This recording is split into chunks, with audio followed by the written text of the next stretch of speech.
Assalamualaikum warahmatullahi wabarakatuh. Innalhamdalillah nahmaduhu wa nasta'inuhu wa nastaghfiruh wa na'udzubillahi min shururi anfusina wa min sayyiati a'malina may yahdihillahu fala mudhillalah wa may yudhlil fala hadiyalah. Asyhadu an la ilaha illallah wahdahu la syarikalah wa asyhadu anna Muhammadan abduhu wa rasuluh la nabiyya wa la rasula ba'da. Puji syukur kita aturkan kepada Allah Subhanahu wa taala yang telah memberikan kita ini dan juga hidayah sehingga kita bisa berkumpul pada pagi hari ini. Tak lupa juga sholawat salam kita limpahkan kepada baginda kita Nabi Muhammad Sallallahu Alaihi Wasallam yang kita nantikan syafaatnya di hari akhir kelak. Amin ya rabbal alamin. Teman-teman tentunya pernah mendengar tentang kisah Nabi Musa alaihissalam. Beliau ini merupakan salah satu nabi yang termasuk dalam ulul azmi, yaitu nabi yang diberikan kesabaran lebih oleh Allah Subhanahu Wa Taala. Namun sebagai seorang manusia tentunya tak luput dari kesalahan, dan beliau pernah melakukan suatu kesalahan yaitu sombong. Gimana sih kisahnya? Mari kita simak bersama. Jadi ketika beliau sedang berpidato di depan umatnya yang kagum pun bertanya kepada beliau, "Ya Musa, siapa hamba Allah paling alim di dunia ini?" Kemudian Nabi Musa pun menjawab, "Akulah hamba yang paling alim tersebut."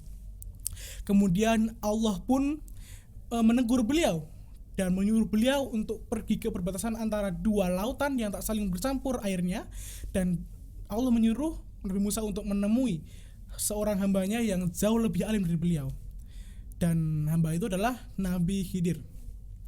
Nabi Musa pun bergegas menuju ke tempat yang difirmankan oleh Allah Subhanahu wa taala tersebut, membawa satu asistennya. Jadi mereka berdua itu ke sana hingga berbulan-bulan ataupun bahkan bertahun-tahun ya. Dan sampailah mereka ke perbatasan antara dua lautan tersebut, ya airnya nggak saling bercampur gitu. Dan di sana Nabi Musa pun yang kelelahan tertidur ya. Namun tadi bekal yang mereka bawa yaitu ikan-ikanan ternyata hilang semua. Dan hilangnya kenapa? Karena ikannya tadi yang sudah siap makan hidup lagi dan juga jalan ke laut dan nyemplung semua ke situ. Nah, ketika bangun, Nabi Musa pun melanjutkan perjalanan lagi bersama asistennya tadi itu. Sampai di tengah jalan, beliau lapar dan juga membuka bekalnya. Loh, ikan saya mana kok hilang semua?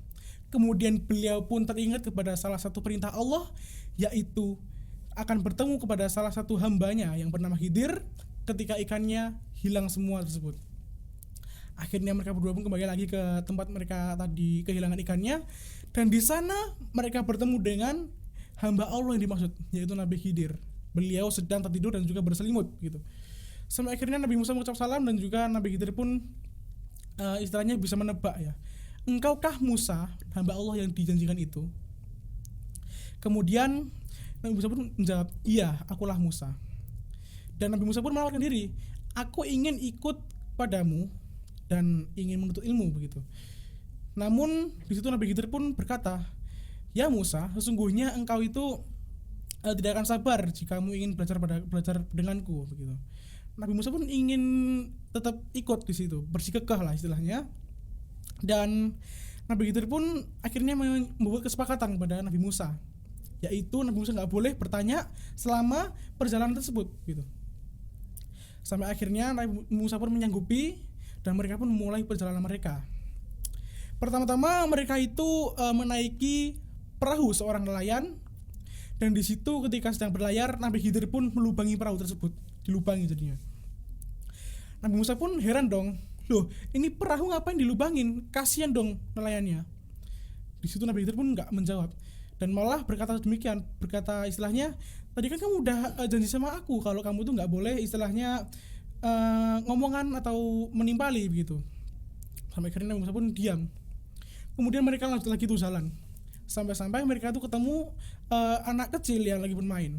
Anak kecil yang lucu itulah istilahnya. Di situ Nabi Khidir pun merebahkannya dan juga menyembelihnya gitu. Nabi Musa pun kaget dong. "Loh, kok disembelih? Itu loh bocah enggak ada dosa." gitu. Kemudian Nabi Khidir pun diam dan juga berkata, "Bukankah kamu udah janji tadi?" Akhirnya mereka berdua pun jalan lagi tuh sampai ke perkampungan yang orang itu sangat pelit semua. Sampai-sampai mereka tuh nggak apa itu istilahnya mau datang pun nggak dijamu, ditolak gitu. Dan di situ Nabi Khidir pun menemukan satu gubuk reot yang akhirnya beliau membetulkannya gitu, jadi inovasi. Itu Nabi Musa pun bingung lagi dong, loh ini loh orang-orangnya pada pelit semua, kok kamu malah istilahnya sukarela buat memperbaiki rumah mereka gitu. Dan di situ pun Nabi Khidir pun menjawab, sudah, kamu tadi kan sudah berjanji padaku untuk tetap diam. Di situ Nabi Musa pun udah istilahnya kalau bahasa Jawanya kan budrek gitu ya. Nabi Musa udah istilahnya muak dan ingin meninggalkan Nabi Khidir. Di situ Nabi Khidir pun berkata, tadi ketika kamu itu naik perahu dan juga aku melubanginya, itu karena perahunya itu akan disita oleh penguasa yang zalim jika istilahnya sampai ke daratan. Dan nelayan itu adalah nelayan yang miskin, dia nggak punya apa-apa selain perahu itu. Dan tadi waktu ketemu bocah kecil yang aku bunuh tadi, itu adalah bocah yang bisa menyesatkan orang tuanya ketika besok dia dewasa. Dan orang tuanya sekarang telah mendapatkan ganti yang lebih baik lagi dari bocah itu. Kemudian ketika tadi aku mau renovasi rumah, ya, itu adalah rumah yang di bawahnya ada harta anak yatim, yang kalau rumahnya dibiarkan sampai hancur bakal dijarah sama orang-orang di situ.